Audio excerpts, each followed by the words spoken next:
Today we'll be talking about Chapter 22, Section 1, and that is our nation's sick economy. Now, the 1920s were considered a prosperous time in American history, and however, they concluded with the greatest stock market crash in American history, along with the greatest economic depression in our history. And so how did a time of such prosperity conclude with such a time of despair? And that's what we're going to be looking at today, these severe economic problems. Number one, how does something like this happen? Which is what we'll be exploring in this section. So, notice the title says Economic Troubles on the Horizon.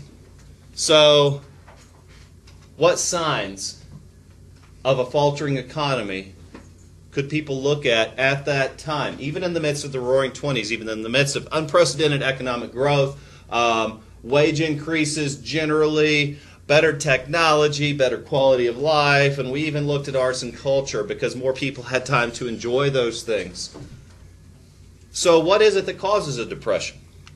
Well, first, we have to look at key industries. Some politicians call these the industries that are too big to fail. Things like, today, the automakers or some large banks, that if these things fail, then our economy could possibly collapse. So what key industries were there in the 1920s? Number one, railroads. The transportation infrastructure of our country. If transportation, which was run privately at this time, collapsed, we're going to experience major layoffs. Those industries purchase lots of materials. They create lots of jobs. Lots of other industries rely on the railroads. Same with textiles. Same with steel. Unfortunately, these industries were barely making a profit at that time. Other key industries, mining, not only coal, but raw materials, iron ore, precious metals. Mining in general was experiencing a decline. The lumber industry was experiencing a slower demand. Part of this was due to a decrease in new home construction as a result of key industries. By key industries, I mean the chief employers in our country, the chief purchasers of materials, the chief creators of jobs. When these industries are experiencing hard times, then people are either being laid off or seeing a reduction in hours, and we measure that generally by looking at a lessening of discretionary income. Coal was especially hard hit. New technologies can create troubles in an economy. Now, this is what we call a time of economic readjustment. For example, the new technology of hydroelectric power was proving cost effective. Dams can generate electricity, and it's a renewable form of energy as opposed to coal, where there is a finite amount of coal, and when we run out of coal, no more electricity. And so, since there were new forms of energy being discovered, coal's demand was declining. Yet again, coal is a big employer in many areas, particularly in the mountains, in West Virginia, in eastern Kentucky, even parts of Carolina. The coal industry is big. It's a big employer. And so when the demand goes down, people get laid off, people see a reduction in hours. And again, we can measure that nationwide by looking at the amount of discretionary income. Now, the next piece of an economy that we need to look at are called boom industries. Boom industries are the types of industries that rely on a strong economy. This is the consumer industry, where automobiles, home construction, retail, and consumer items, those are big employers. In fact, you may find yourself working for one of these industries this summer. Consumer industries rely on people to have money to buy things. And that money has to come from a strong economy that's creating jobs, that is creating good enough jobs where people have discretionary income to choose to buy things they want.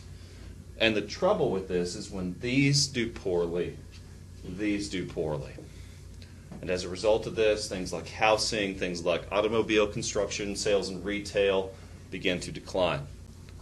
Now, an economy of a nation is very complicated. So far, we've reviewed what happens when key industries begin to decline. Had it just been that, perhaps we would not have gone to a Great Depression. But also, the end of the First World War caused a decreased demand for U.S. agricultural products. Nations like Britain and France were no longer relying on agricultural products produced in the United States. And since demand fell and the prices of crops went down,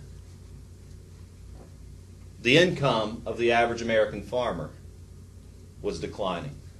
Now, the trouble with this, especially in the 1920s, is we were still a rural agrarian country. Now, we had already gone through our Industrial Revolution. 40% of Americans were living in urban areas, but a large portion of our country was still living in rural agrarian areas, and many of these Americans were relying on farming as their means of income. And when the price of crops went down, many farmers defaulted on their loans. Many lost their farms entirely. The Wizard of Oz was set during this time. Dorothy's family was about to lose her farm to the bank. They simply could not make enough money. Now, what do you do if you're a desperate farmer and the price of crops has fallen? Your only option is to increase your output to hopefully offset the loss of revenue. This is a dangerous game to play, because when farmers begin to grow more crops and the price of crops are going down, all they're doing is increasing the supply of a product in low demand. And when a supply of a product in low demand continues to grow, the price continues to plummet, and the problem becomes worse. Now, banks at this time were not guaranteed by the Federal Reserve. Laws such as the Federal Deposit Insurance Corporation, the FDIC, laws protecting banks are going to come after. So the trouble with this is banks who relied on investments to farmers, when farmers began to default on these loans, the banks began to fail. This is where things begin to get scary.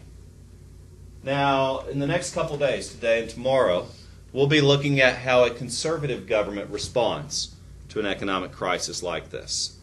Calvin Coolidge, for example, very conservative president, pro-business. He was even the one who said, the business of America is business. The government was offering to buy, at least Congress was proposing buying surplus crops from farmers. This would have ensured a small degree of demand. In fact, some proposed in Congress even guaranteeing prices, meaning freezing prices on crops to keep them from falling further. The president actually vetoed what was called the price support bill. And next, since wages in many industries were stagnant, since many people were experiencing layoffs, and also due to increasing credit card debt, which perhaps you remember from the poverty simulation, it can be difficult if you find yourself with a reduced income or a substandard job with a family. It can be difficult to make it through a month without having to borrow money. And so since debt was increasing, our general amount of discretionary income was declining, people have less money to spend. Then much of our economy is based on consumerism. I mean, think about how many products that you buy because you want them. And those companies rely on you buying those products because you want them. And if no one buys those products, they go under.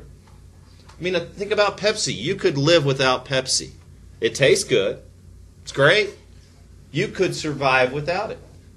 And that could be something if you found yourself without money or a job. You might have to cut Pepsi out of your life. It wouldn't be ideal, but you would survive, and Pepsi would collapse. The scary thing about this is, I mean, there's several different recipes, ingredients that go into making a Great Depression. Your key industry's in trouble, the agricultural sector is in decline, consumer income, discretionary spending on consumer items was going down because of this, and then finally the amount of consumer debt was growing. Many people were having to buy goods on credit. One of your key terms here, of course, that's the simple one, meaning buy now, pay later. The fact that interest rates were low, that businesses were offering easy credit. You could call this even predatory loaning, predatory lending, that is, where businesses were encouraging you to go into debt to get their products, encouraging people to buy things that they could barely afford to make the payments. And so if you find yourself in this situation, you can barely afford to make the payments. What happens if you get laid off? My wife and I are careful with our money, but even still, if one of us got laid off, we might lose our home. We can't default on her student loans. By law, you cannot declare bankruptcy and avoid student loan repayments. We'd have to make those. So we might have to default on our home loan. We do that, we lose our house. The bank sells our home on a short sale. They lose money on the investment, but they would at least get some of it back. So if they have to default on everyone's homes, they could go bankrupt. And that's what was happening in many cases. So people were piling up debt, not just out of greed, not entirely based on stupid decisions, but the amount of consumer debt was growing. And this is scary. Now, when debt increases in your personal life, you have less money to spend on things you want. You have to spend more of your income towards debt repayment. Been there. I know that story too well. And the same goes for national debt. And hopefully you'll learn to manage that responsibly before you acquire a lot of debt. The point is that people find themselves in this situation. And when consumer debt is on the rise, discretionary spending is on the decline generally. Next, we find that much of the Roaring '20s was only roaring for certain groups of people. That is the common phrase you've heard, the rich got richer, the poor got poorer. So much of the gross domestic product increase that we saw was for the very wealthy. In fact, 70% of families, even before the Great Depression, were living below the poverty level. So almost a little over 2 out of every 3 Americans earned less than a minimum for a decent standard of living. And so many of these new products that came out simply were not available. We heard about electricity in homes, modern appliances. At this time in the 1920s, my grandmother was young. They were subsistence farmers. They grew everything they needed. How did the rich get richer? Good question. So, what that means is, the old phrase of the rich got richer, the poor got poorer. We're talking about an income gap, a gap between, you may have heard of the phrase 1% and the 99%. So many of the economic gains, many of the raises that were being experienced throughout the 1920s were happening to the rich more than the poor. CEOs were giving themselves giant bonuses and huge pay increases while they weren't giving their employees much of anything. So the point is that if a company experiences greater profits, they are not always going to pass down those profits to their employees. If they don't have to, they might not. They probably won't. It depends on the company. And so this is where we get the income gap, is that a company like Standard Oil, owned by John D. Rockefeller, who owned 90% of the oil in the country, well, how do you think that guy got to own 90% of the oil in the country? He paid his workers very poorly. He invested his profits into acquiring more oil companies, through hostile takeovers and mergers, and he didn't pass down the profits to his employees. He kept the profits for himself, and he invested the lion's share back into his company, creating more jobs, but paying his workers substandard rates. Therefore, he became the richest man who ever lived, but his workers were barely making an end. And that was perfectly legal at the time. In fact, you could argue the same is being practiced today. The rich got richer, the poor got poorer. So, an extreme, uneven distribution of income is a sign of a very troubled economy. Now, right before the Great Depression, Herbert Hoover, former president of the Food Administration during the First World War, ran for president.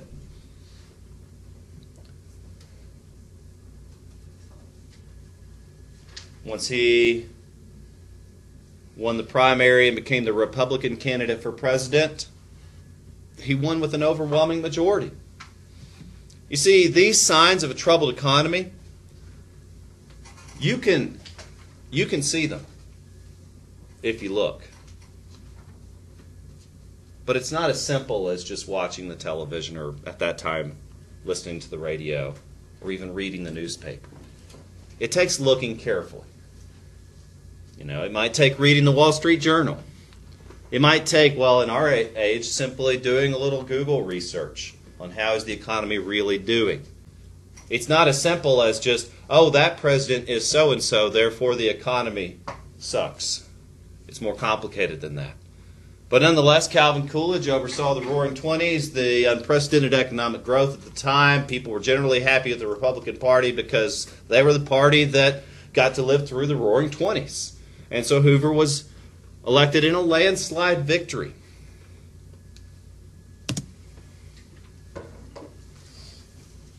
However, there were signs of a troubled economy. One of these is if we look at the Dow Jones Industrial Average.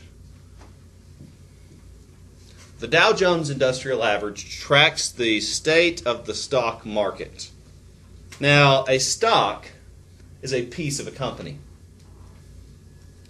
It's a piece of a company that has gone corporate and is traded publicly on the stock market. So, if one of you, let's say one of you starts a cosmetic business. Well, that's really simple. All you need is a place to cut hair and do cosmetics. It's not that complicated. I mean, you need to know what you're doing, obviously. So you might want to take some classes on cosmetics, but when you're ready, you approach the bank, and the bank will give you a small business loan for a storefront. Put your name on the store, get some permits. Congratulations, you're a business owner. You're not part of the stock market yet, though. You only become a part of the stock market when your company has become successful enough to incorporate and then to go public, meaning that you've made enough money where you are prepared to trade shares of your business on the stock market. And that can go very well for you if you're a successful business. And so the Dow Jones tracks the health of companies that are trading shares publicly. Now, you can get investors, even on the small end of having your little cosmetology business. You can seek investors. You can come to someone you know who has a lot of money and say, would you like to be an investor in my company? They give you an investment. They are buying a portion of your company, and they are entitled to dividends, which is a portion of your profits. But you're not there yet. You're not being traded publicly. But when you are, that's a sign that you've made it. Twitter only went public about 2 years ago, if that tells you anything. So we're looking at the big, the successful, the Walmarts, the Amazons, etc. And so the Dow Jones is tracking the health of these stocks, of these shares, these pieces of these large companies. Now, throughout the 1920s, stocks were rising steadily. That meant that the Walmarts, the Amazons, the Standard Oils, they were growing. They were experiencing significant amounts of growth. And this was a good time to invest in the stock market. So that meant that if you bought shares in Standard Oil or Carnegie Steel or F.W. Woolworths, then those companies were doing well. They're experiencing great profits. You would probably see an increase in the value of those stocks. And after you saw that for long enough, and you have half a brain and some money to invest, it's almost like a sure thing. It's like you buy the stocks, you get dividend checks, and you see the value of your stocks grow exponentially. And this encourages people to go into the stock market. And in fact, stocks were rising so rapidly that many people started to even borrow money to buy stock. That's a scary prospect. It's called buying on a margin. And yes, you can do that. You can borrow money to buy stock. Now, banks engage in this practice. This practice was outlawed through Glass-Steagall. It was a federal law that prohibits banks from engaging in speculative investments. But it was done away with in the 90s, and banks are back to doing it. In fact, that's up for discussion. Some of the candidates are proposing a renewed Glass-Steagall. Anyway, speculation and buying on a margin are pretty scary things. Speculation means you're buying stocks on the hope of a quick profit. People do this for a living. They're called day traders. You can make an income. You can make a good living by watching the stock markets closely and by buying and selling shares quickly. It's a dangerous game, but people are involved in that. It's called speculation. Banks do this all the time. So let's say that one of you wanted to buy a house, and you're kind of sketchy. Your job history is not very reliable. Your grades in school were not very good. You don't have a strong history of being a reliable person. So the bank's going to give you a loan. They're going to say, you know what, we're going to loan you the money you need. We're going to charge you a higher interest rate than we would someone who's more reliable. That's called a subprime loan. That means they are engaging, they are giving you a loan, but they're not real sure about you. So because they're not real sure about you, they're going to charge you a higher interest rate. Subprime loans were one of the biggest causes of the 2008 recession and were one of the underlying causes of the Great Depression. My point is, it's a house of cards. It's scary. All of these factors that we just discussed are some of the underlying bigger causes of the Great Depression. It wasn't just Black Tuesday. It was all the things that came before. Now, Black Tuesday was September of 1929, when the stock prices finally reached their peak and then began to fall. What economists also look for is signs of a bubble. Research has been done in looking at cities, literally in tracking the size of skyscrapers in looking for bubbles. Is that when companies are growing too quickly and the shares of their stocks are going up too rapidly, that's a sign of what we call a bubble. Now, like any bubble, bubbles can burst. And the bubble burst for the entire stock market here in 1929. It was called Black Tuesday, where the stocks began to plummet. And people watched this closely. And people saw that the value of their stocks were going down dramatically.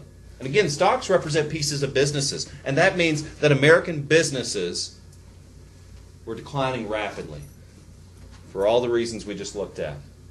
And so what do you do as a stockholder? Well, you've got a couple options. If you have other assets, meaning that your financial well-being for the next 10 years is not dependent on the value of those stocks, you can hold on to them. That's called riding out the crash, meaning you don't sell anything. And you'll see an example of this in a clip in just a moment. Your other option is you can try to sell. Try to recoup your losses as quickly as can by selling off as much of the stock as you're able. You know, if I found out one of your businesses was about to go under, but I heard about it or I had a feeling about it before it was going to go under, then I'm going to sell my stock to another one of you. and then I can walk away. Did any businesses buy out like the other shares that people sold and profit from it anyway? The Kennedy family is one of the most famous. Joseph Kennedy, the patriarch of the family, not only rode out the Great Depression, he was able to buy up large amounts of stock, and then they became the Kennedy family. But the thing you get before you can do that sort of thing, you have to already have enough wealth, as I said, to be able to ride out a depression like this and hold on to those stocks which are virtually worthless, expecting them to rebound. For example, when you go into a job and you get a job with retirement benefits, that's the end goal. You want a job with retirement. Most of your retirements will be based in some part on the stock market. I get a yearly statement from my 401k. It's the retirement. So I'm looking at retiring when I'm in my early 50s. I won't have to teach anymore. I'll do something else, I don't know what. But I'll do something. But I'll be done with teaching. I get a statement every year saying, here's how the stock market's doing. Here's how your retirement's doing. It's either up, it's down, sometimes it's really up, sometimes it's way, way down. I throw it away. I don't even read it. I don't want to know. Because if I watched it closely and I saw it was going down this month, then I might panic and sell. But since I can live without that money until I'm in my 50s, well then I'm not going to touch it. But you see, the trouble is, what does it represent? Now, since all of the stocks were plummeting, that represents all of the businesses for the reasons that we've looked at. And when people tried to sell frantically, many people didn't even want to buy them. That means businesses didn't have the money to continue. They would close their doors. Some people lost everything. And so the stock market crash, known as Black Tuesday, led to the Great Depression, a time when the economy plummeted. Unemployment skyrocketed. It reached the highest level it has yet in our history. It lasted for 11 years. Recessions can last as short a term as 6 months, as long a term as a year. Depressions, we define those as lasting much longer. After this crash, many people panicked. Many tried to take all their money out of the banks. Another word for bank is a trust. In fact, banks are called trust at the larger level. And it relies on a faith relationship between the customer and the bank. You are placing your faith in a bank when you put your money in there, that they will facilitate all your daily transactions. And they do so for free. And we'll learn a little more about that with our next clip. You see, what do banks do with your money? They don't hold on to it. They invest it. They invest it into loans. They invest it into the stock market. And when the stock market failed, many banks began to close. And so many people freaked out, understandably so, and went to the banks and said, I want my money before you close, before it's gone. And so people rushed the banks. During this time, the gross national product, that is the output of our country, the total profits that our country makes, fell by half. Half. Means businesses closed, key industries laid off, tons and tons of workers had to reduce their output, and our entire country's output was reduced by half. 1 out of 4 of Americans were out of work. This peaked at 1 out of every 3 Americans out of work, and it's worse than that. Many of those who had jobs were underemployed, meaning severe reduction in hours and pay. As jobs began to bounce back, many of those were not very good. In fact, that's one of the troubles we've had with our own recovery, is that yes, employment has grown and has begun to bounce back, but the trouble with underemployment is the same trouble they had at that time. Yes? For the businesses that survived, were a lot of them, did a lot of them stay with their original owners, or did a lot of them end up changing ownership because of the crash? Well, it depends, and in fact, the next clip is a great illustration of that. Many of those folks who had money to invest could buy up these businesses at the lowest prices ever. And with that, they could acquire large empires very cheaply. It's a sad reality. Is that, yes, I mean, with the uneven distribution of wealth, that means there are very few people that have enormous sums of money.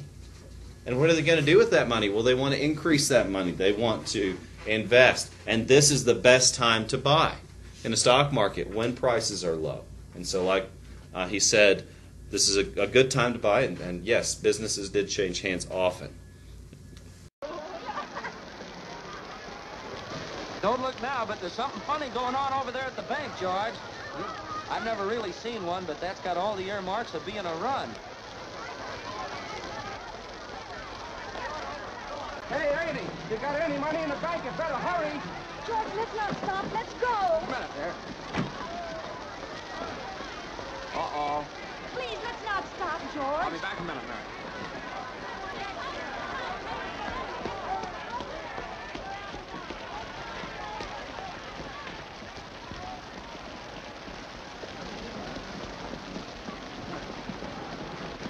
Well, hello, everybody. Miss Thompson, how are you? Ollie, what's the matter here? Can't you get in?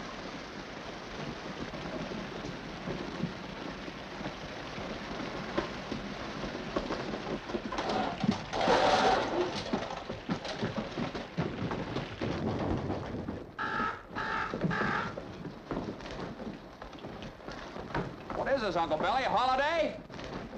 George. Come on in, everybody. That's right. Let's come on in. Come on, Jimmy. Now, look, why don't you all sit down? Here, there are a lot of seats over there. Just make yourself at home. George, can I see you a minute?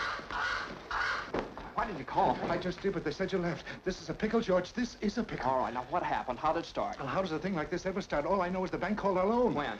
About an hour ago, I handed over all our cash. All of it? Every cent of it, and still was less than we owed them. Holy mackerel. And then I got scared, George, and closed the doors. I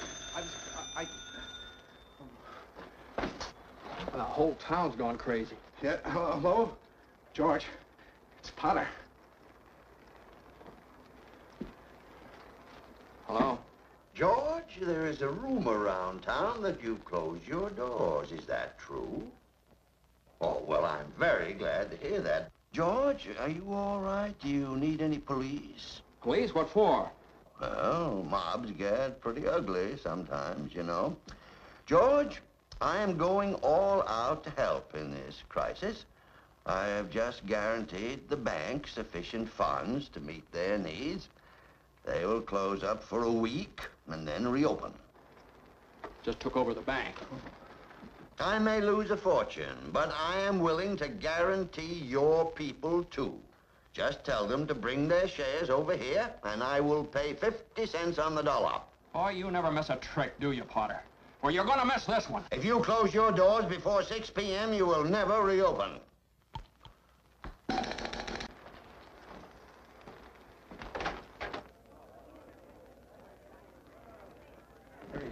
Now, just remember that this thing isn't as black as it appeared.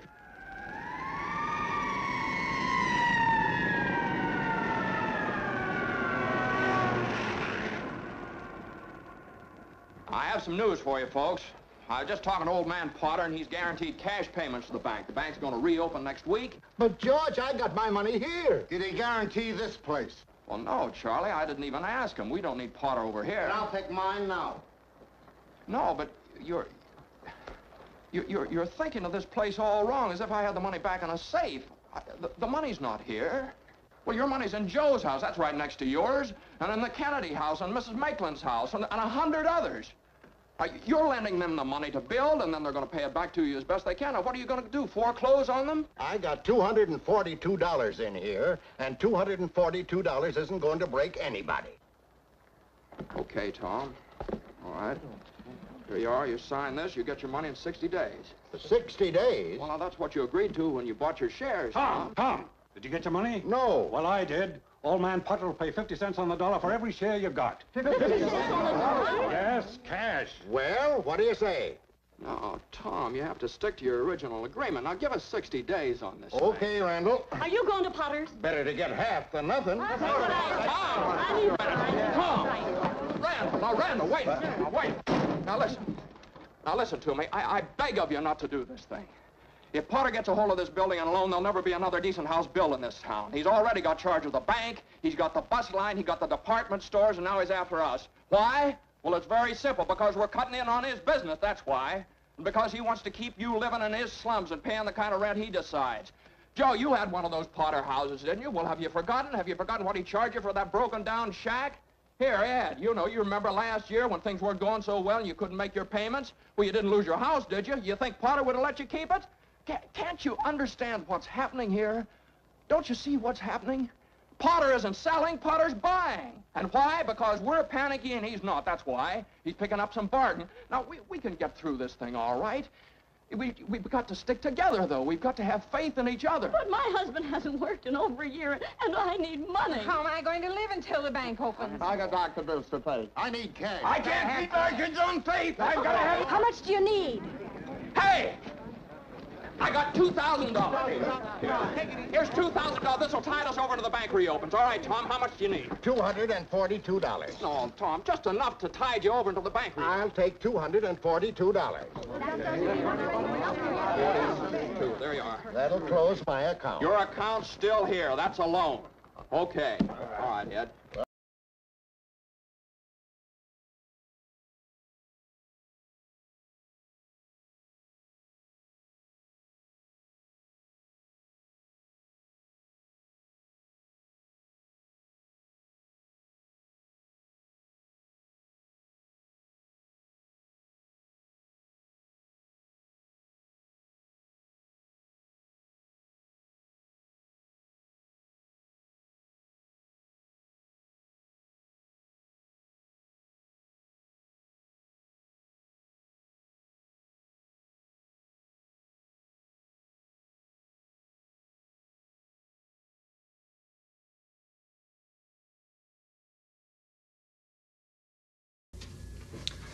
You see, the financial collapse was felt worldwide.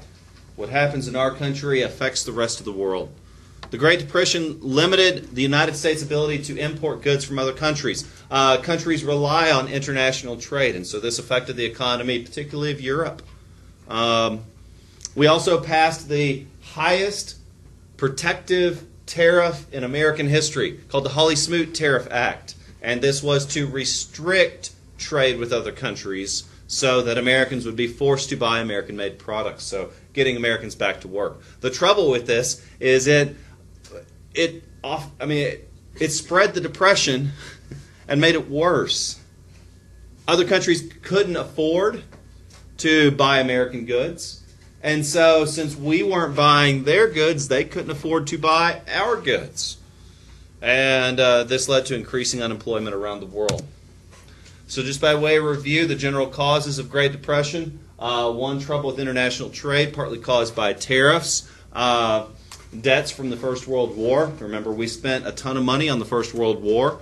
That was another underlying cause of the Great Recession just a few years ago. Problems with the agricultural sector because of the availability of easy credit, high consumer debt, and then finally this income disparity, the fact that much of the economic growth was occurring only at the very top. What did the federal government do at this time? Responded by trying to keep interest rates low so that people would borrow more money. Borrowing more money stimulates the economy. But that was about it. And so we'll look at how the conservative, kind of the Republican response to a depression more tomorrow.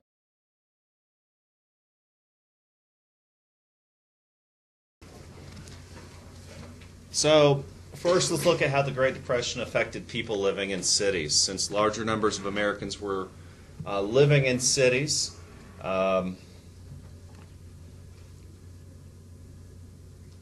first off, unemployment. Unemployment hit 25% right away. Underemployment was a major problem. That means you're working as much as you're able, but you're not able to make enough money to provide for your family. In cities, most people pay rent, especially in downtown areas. Not many people are fortunate enough to own the building they live in. They typically pay rent. But even still, for those who own the dwelling that they stay in, you either can't pay rent or you can't pay your mortgage, both end in eviction, meaning they lost their homes. Where would people go? There were no government safety nets. We're not at a point where there is unemployment, Medicare, Medicaid, food stamps. These things don't exist. Social Security did not even exist at this time. So people had no choice but to find homes where they could, meaning they became homeless, living in shacks called shanty towns. People were reduced to digging through the garbage. As the man in the clip said, you don't know what it's like to have to dig through a garbage bin for food. I hope you don't. And people were reduced to begging. It's a humbling, humiliating experience to go from providing for yourself and the confidence and security that affords to being reduced to beg for a living. With no government safety net, people were required to hope for the kindness of private individuals. Private charities provided some of the only direct relief to those made poor by the Great Depression. Soup kitchens or bread lines funded by private charities could sometimes take all day waiting in a line to receive a meager bowl of soup. Minorities, African Americans and Latinos often experience higher levels of unemployment and lower pay generally. Here's a picture of a shanty that an individual built simply from scraps. This is actually a pretty nice one. Got a stove, got a roof, got walls, and even a window. Most people were living in cardboard boxes or homeless altogether. Now let's look at depression in rural areas.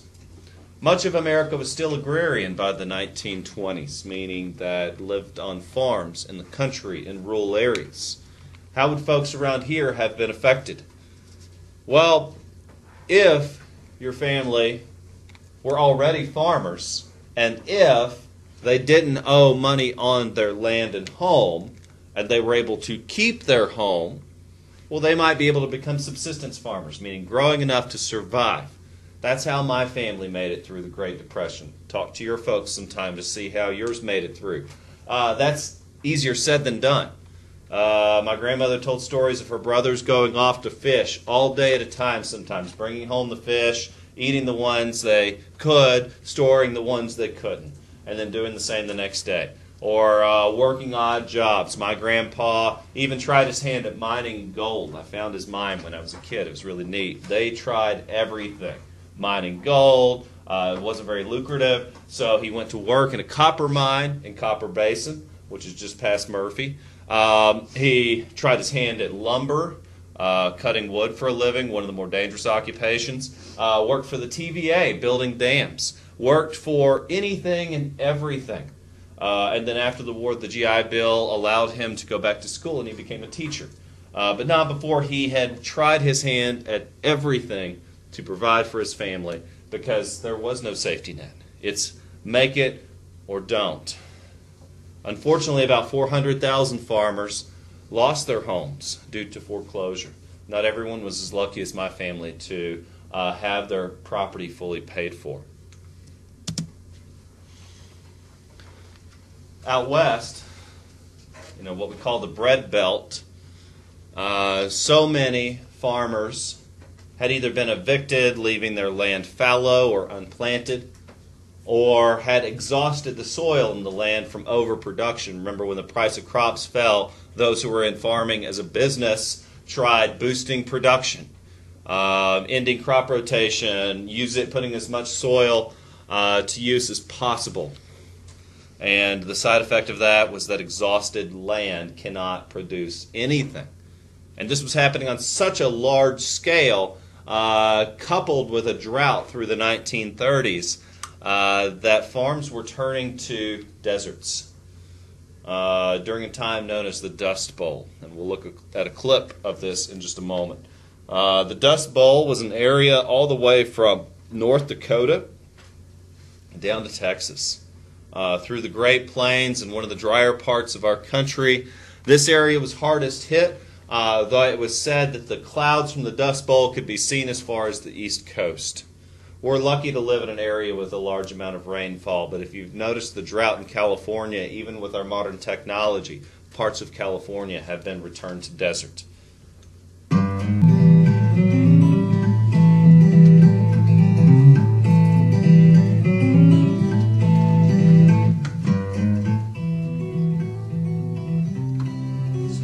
At a few images of the Dust Bowl here. See the area most heavily affected. By the way, this would be a good example of a photo essay where we're looking at pictures. You could put some music to it too, but you would still need to narrate. Here we're looking at dried up farms. You're looking at irrigation practices. Here you see a dust cloud. Maybe this one's moving a little too fast because I don't have time to discuss all of it. But, you see farmers using various techniques. This would be like the subjects of Steinbeck's novel. Many people just simply had to leave their homes. We'll talk about Roosevelt later and his efforts to help overcome the Depression. But take a look at this. You see the Dust Bowl has even buried homes, and here in this case a tractor. People were calling this a natural disaster at one of the worst times possible. Of course, you see, it affected everyone. Now, John Steinbeck wrote his famous Grapes of Wrath, Of Mice and Men, East of Eden. All of these books of his were written about families, individuals. You see, America is not just the story of these powerful white people. It's the story of everyone. And those most severely affected by this depression, by these events, were the average Americans. See here another farm. It looks like they've plowed it recently. To overcome droughts. Farmers would attempt various things, but the unfortunate reality is so many lost their farms entirely.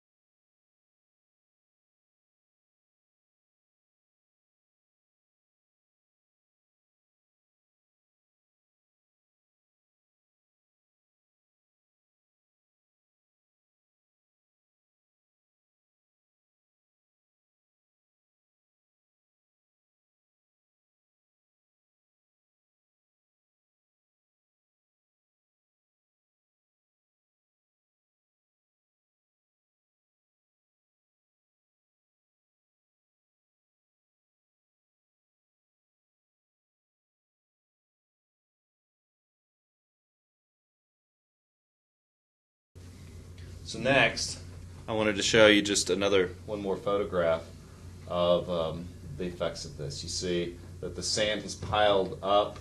What was once a farm is now a desert, and that home is in the process of being buried. Now, how did this affect the average American family? So for most, a family is a source of strength. Now, I have to generalize here, because I can't just say that all Americans are heroes, all Americans endured hardship, and all became better people as a result, because that's not true. Sadly, there were many stories of husbands leaving their homes, family members committing suicide, breaking apart under the strain, children leaving because there's simply not enough food to go around, and people being forced to accept the charity of others. Making ends meet can be a great source of stress. You see, we have this culture. Hoover called it rugged individualism. We pride ourselves on our work ethic. We learn the value of hard work from a very young age. And we extol that virtue. And self-sufficiency is something we strive for. And we even look down on those who are too lazy to help themselves. However, it's a different matter when you take a generation of people who believe in those virtues, who are unable to provide for their family, trying everything possible, like my grandpa, like I'm sure your ancestors, tried everything possible to make money to simply put the food on the table. And then imagine you find yourself in that position, how stressful that would be. It's a humbling thing to have to ask for help, to say, I can't do it on my own. Many people weren't willing. Some people, in fact, left their families because they were too prideful to be reduced to begging. About 300,000, mostly young men, took to the rails, became hobos, traveled for a living. There was no federal system of direct relief. You know, today, if one of your parents were laid off, they could at least count on unemployment for a period of time. They could at least hope for some type of relief, Social Security. You could at least apply for health care so you know that if you get sick, it'll be taken care of. There are programs to help you when these things happen. Of course, the intention of these programs is they are meant to be temporary. But at this time, there were no programs. There was no system of direct relief. And so now I want to look at this photograph. Another example of your photo essay. You've got two young men here. I don't know their names. I don't know where this photograph was taken. But we can learn a lot simply by looking at a picture. We can see they're young. I would estimate 12 or younger. We can see there are no parents around. We can see they're walking. They've either just gotten off the train or they're about to try to sneak on. It looks like they're carrying a small amount of food, so I would believe they've been doing this for quite some time. I don't know the name of the photographer, the person who took the photo, though I can tell you they were probably employed by the Works Progress Administration. The New Deal created opportunities for journalists, for teachers, for workers of all trades. And they hired photojournalists to travel the country and document the poverty and suffering. And so I imagine someone took a photograph of these two young men. However, that's probably all they got. Because with no federal system of direct relief, these two young men were forced to travel. Now, what would they do? Where would they go? Well, number one, traveling by train is dangerous. Railroads hire people called bulls. It's the job of the bull to kick you off the train and give you a good solid beating if they catch you. And if they see you again, they might do something worse. It's railroad security. Secondly, you've got to travel with people that you wouldn't obviously choose to travel with.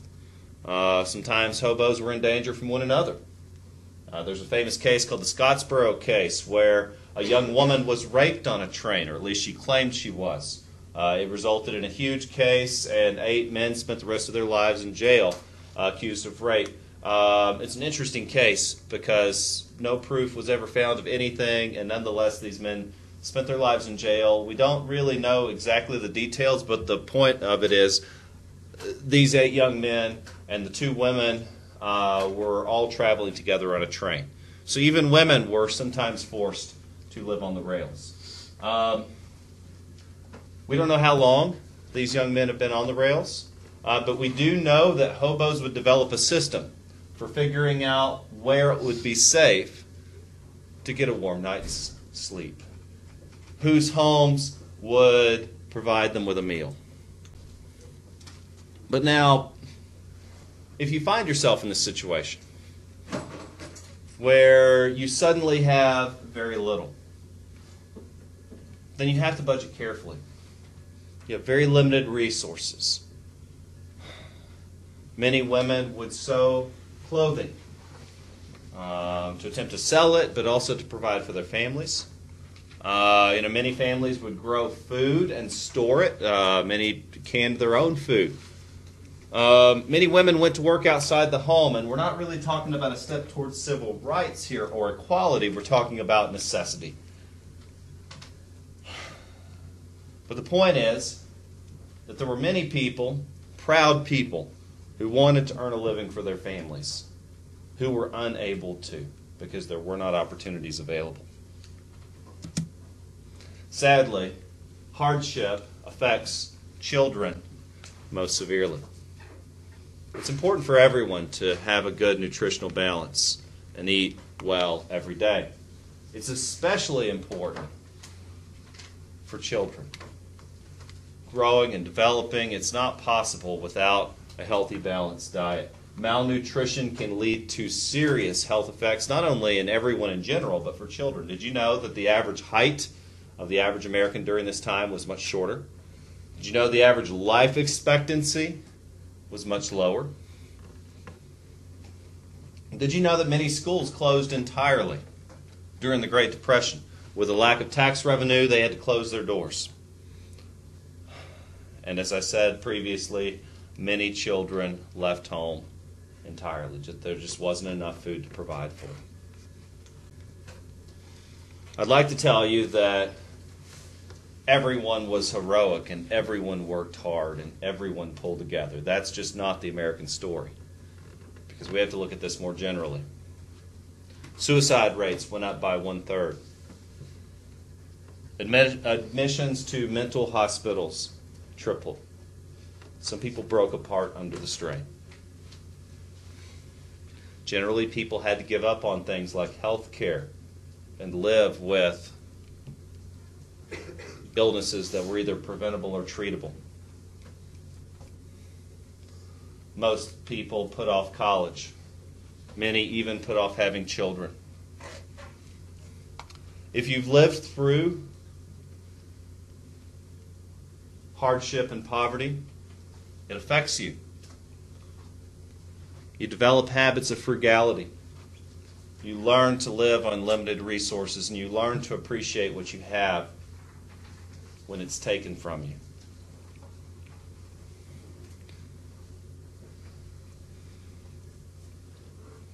Though there are many sad stories of suicides, there are many good stories as well. For example, I've talked to folks who lived through this time who can tell me of leaving food for travelers. Many stories from hobos of safe places and families that would give you a warm night's sleep. Countless stories of families who would provide work for people passing through. In fact, Steinbeck's book of Mice and Men talks about two young travelers who would go from farm to farm looking for work, and that's how they made their living during this time.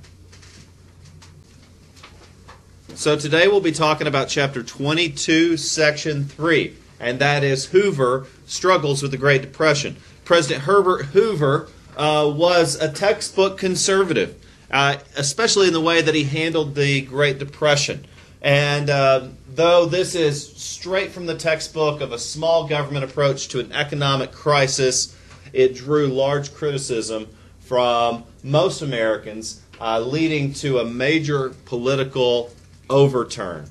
You could call it an upheaval, you could call it a political revolution. Nonetheless, it's a huge turnover where the Democrats took control of the House during his administration. FDR was elected. We go from an extreme conservative response to an extreme liberal response. And so let's look at the two approaches. We'll start with conservative today.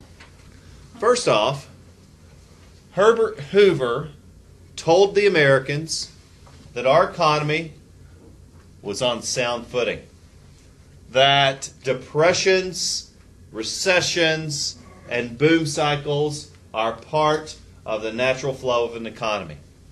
This has been evidenced with the burst of the tech bubble in the early 2000s, when the dot-com era came to an end. It could be looked at by seeing the steady incline or steady increase of our economy through the 90s. It could be evidenced by the Roaring '20s, by the steady growth of wages, by the steady growth of gross domestic product, and then the decline. And so he, citing economists, would point out this is natural. And he believed, as did the Republican Party, that it was not the purpose of the government to meddle in the economy. In fact, Calvin Coolidge said it well: the business of America is business. That a government exists not to control an economy, but to foster cooperation between competing groups. Meaning, it is private business, privately regulated, free market, unhindered by government regulation. That's conservative economics. That when it comes to the social welfare of the people themselves, the conservatives believe that people should take care of their own families and not be reliant on the government. Classic example, in Mississippi, when they experienced a great flood in the 1920s, a great flood, the equivalent of Katrina, New Orleans underwater, people displaced, homes destroyed. Calvin Coolidge, what did he tell them? Forget it. It is not the government's job. In fact, he said, and I quote, "The government is not an insurance broker to the poor." He believed it was not the government's job to bail them out. And we're going to look at other examples of that related to the Great Depression today. He called it rugged individualism. That you stand or you fall on your own merit. So he took pride in that. And again, this is conservative economic theory still today, that you stand or fall on your own merit. And that's one way of looking at things. So what does this mean practically? So Hoover took very cautious steps in approaching the economic crisis our country was facing. For one, he called a meeting of business and banking and labor leaders to sit down together and discuss and attempt to solve these problems. He believed it was the government's job to facilitate conversation, facilitate community involvement with private entities. He created, in fact, an organization for private groups to raise charitable funds to help people. So he's not looking at this from a cold-hearted perspective saying, oh, you're starving, well, that sucks to be you. He's simply saying it is not outlined in the Constitution that the government should take an active role in the social welfare of its own citizens. And to be fair, if you look at the preamble, that's not one of the 6 outlined purposes of our government, according to the preamble. So that's where he's basing that theory. And so he created an organization to foster private cooperation in helping alleviate the suffering of American people. One of his great successes in this facet is Boulder Dam, more popularly known as Hoover Dam. It was named after him because of his enormous success. The amazing thing about this dam, it was the largest dam in the world for its time. Generates a large amount of electricity, holds in reservoir scarce water resources in an arid region, controlling flooding, but also distributing water to a place that would be desert otherwise. There would be no Las Vegas without Hoover Dam. But what's amazing about it is he was able to do this without spending taxpayer dollars. Hoover Dam was built through private investment, and Hoover facilitated that private investment. It created thousands of jobs, generates lots of revenue, and is today still an important control of that precious resource in an arid region. Provides electricity enough to power Las Vegas, provides flood control, and then finally water to places that desperately need it.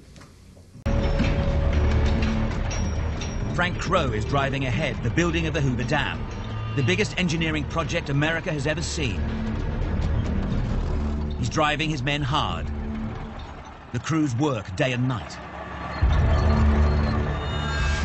A sea of concrete rises in the canyon as broad as 2 football fields laid end to end.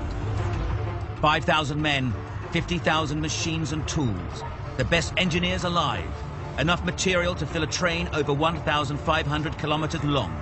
This is the 1930s equivalent of putting a man on the moon.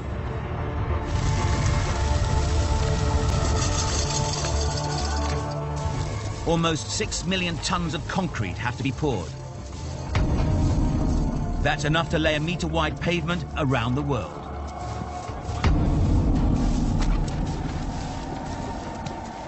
But how do you pour that much concrete and get it where it's needed? Frank Crowe designs the most sophisticated cable system ever built. Giant, bottom-opening buckets. They pour the concrete into molds, exactly where it's wanted.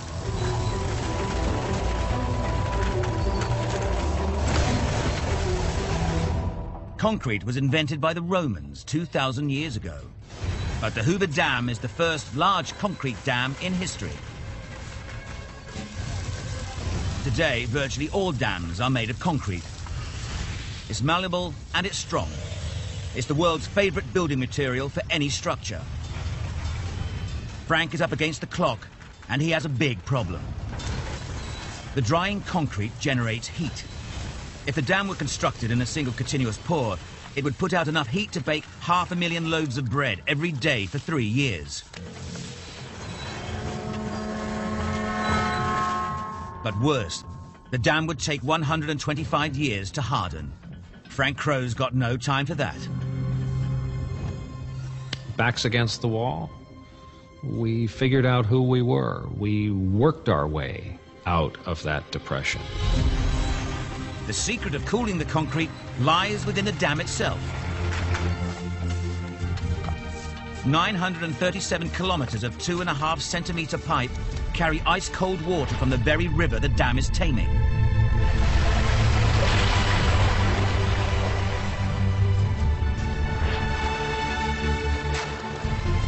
No one had ever thought of this before, and those pipes are still in the Hoover Dam today.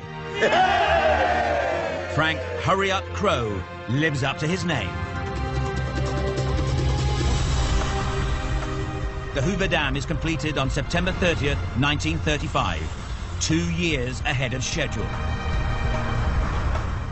Frank receives a bonus worth over $4 million in today's money.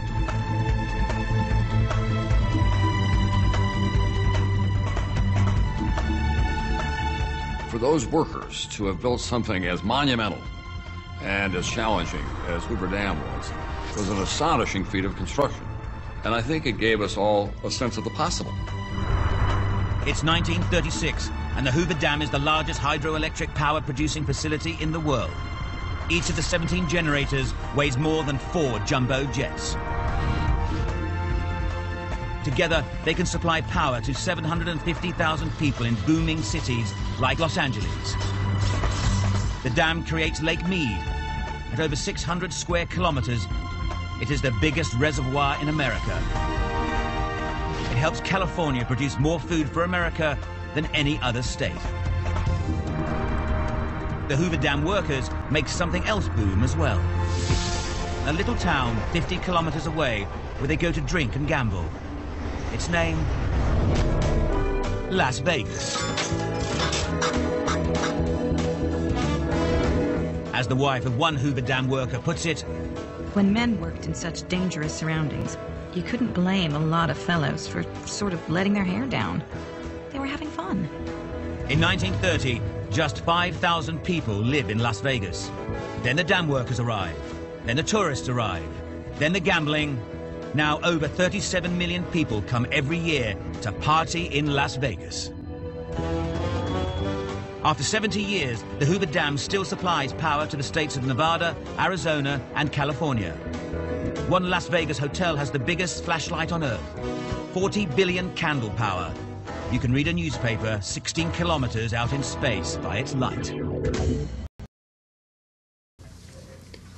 So, the Hoover Dam, one of the great successes. How many people died during the building of that? I have no idea how many people died during the building of the dam. I imagine several would have. For example, quite a few folks died in the digging of the Panama Canal, mainly because in a tropical area, malaria is a huge concern. Yellow fever, cholera, things you have to deal with in tropical areas. Around on the Colorado River where this is built, you're dealing with desert conditions, and that creates its own logistical challenges. Number one, how to get enough potable water to the workers, how to deal with droughts, dust storms. But I don't know, so you may want to look that up and let us know. Hoover Dam is one of those great successes in that he was able to do this through private investment. But unfortunately, that's not enough. The building of the dam created hundreds, if not thousands, of jobs. But that's not enough. We're dealing with 25% of Americans out of work. Those who had jobs were underemployed. And as economic problems increased, people turned against the Republican Party. The party that they had supported through the boom times of the 1920s was now blamed for the economic problems facing our country. The Democrats took control of the House in the midterm elections in 1930. The Republicans managed to hold on to a one-vote majority in the Senate. So enough to prevent a two-thirds supermajority, but not enough to get anything done. And so when you see this type of situation, which is what we have now, where the legislative and the executive are controlled by two different parties, it can result in what's called a lame duck Congress, where nothing gets done. And that's the situation we're in now. Meanwhile, farmers have been beset by falling crop prices. Farmer cooperatives around the nation agreed to create artificial food shortages to raise the price of crops. The irony here that John Steinbeck points out in Grapes of Wrath is that farmers were literally dumping crops into rivers, and guards were posted to keep people from stealing them. And so there were real situations where food was being destroyed while people were starving, which Steinbeck points out is pretty messed up. Meanwhile, people are homeless. 300,000 hobos, millions more have been displaced. And so people started calling their shanty towns Hoovervilles in criticism of the president. There are a few examples of the conservatives taking direct action here. No conservative is purely, only, ever conservative. Same with liberals. There's no purist in these regards. People have to be willing to compromise. Small government people have to be willing to take direct action in some circumstances. So Hoover was able to negotiate agreements among private entities. That was one of his big successes. He supported private organizations like the Federal Farm Board. That was a group of farming collectives. And they agreed to buy up excess crops as a group and to hold them until market prices rose. He was able to get large banks, private large banks, to establish a national credit corporation. That is for large banks to merge, to pool resources, etc. But next, the direct action I was speaking of. Two examples of this are the Federal Home Loan Bank Act, which lowered mortgage rates, trying to encourage people to buy new homes to bolster the home construction and real estate market. Also, the Reconstruction Finance Corporation.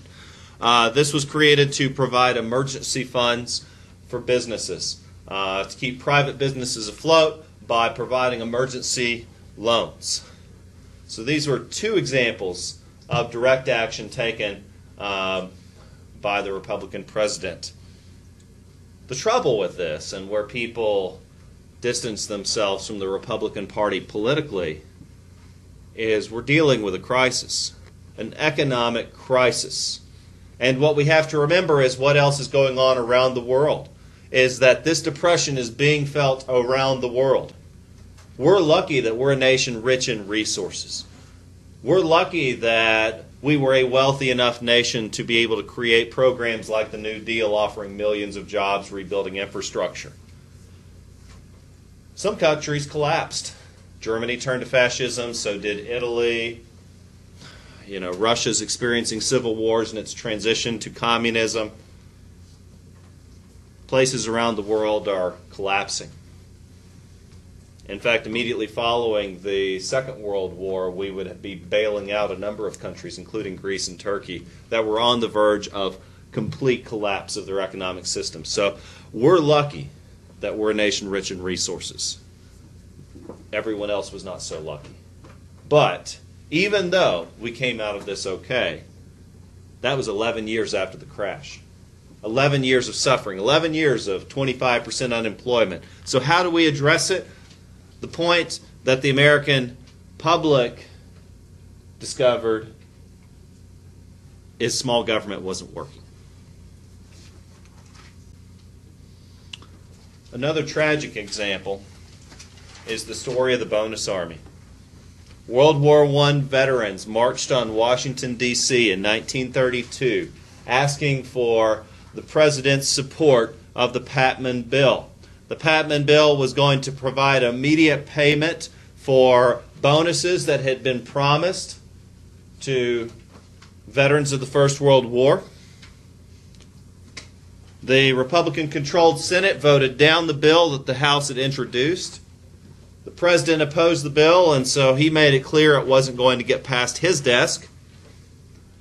And then he told the veterans to leave.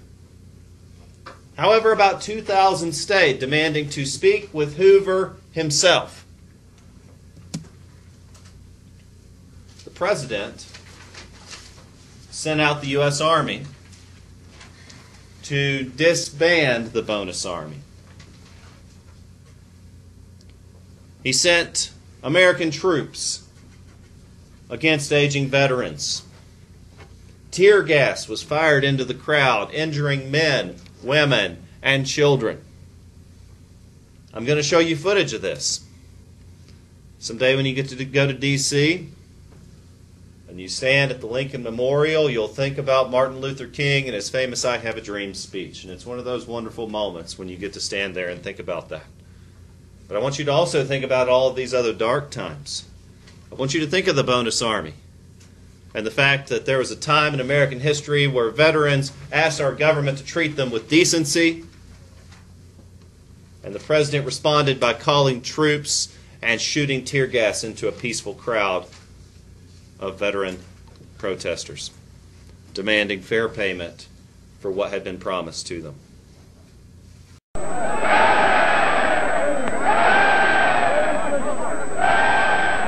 In 1932, Washington was under siege. The capital was surrounded by over 10,000 unemployed veterans of World War I from all over the country. Their only assets were the bonus certificates they'd been given after the war, which promised a cash bonus sometime in the future. They needed it now. I came to Washington to get my bonus, and I'm going to wait for it till I get it if I have to wait till 1945. What that brought you to Washington? Well, to beat the Undertaker, spend the money before the Undertaker gets it. I know who's made this country worth living in. It's just you fellas. Look, makes me so damn mad a whole lot of people speak of you as tramps. By God, they didn't speak of you as tramps in 1917 and 18. No. Take it from me, this is the greatest demonstration of Americanism we've ever had. Pure Americanism. President Hoover was left to deal with the veterans when the Senate rejected their demands. The marchers had stayed, camped out in central Washington. It's war, the greatest concentration of fighting troops in Washington since 1865. I knew something was going to happen, that they might be attacked. And I had a press card, so I passed the police lines, and then I saw the soldiers advancing into the camp. And when confronted with this, the men all stood there and said, "Stand firm as long as you can." And they started throwing tear gas. I'd never seen anything like it. They systematically went down the line, burned up all the tents and all the possessions of the people there. I was thinking of Herbert Hoover when this happened, because his election was in 3 months. I thought this would be the finish of Hoover. The orders of the president must be obeyed. And the roaring flames sound the death knell to the fantastic bonus army. In the shadow of the beautiful dome of the capital of the United States of America.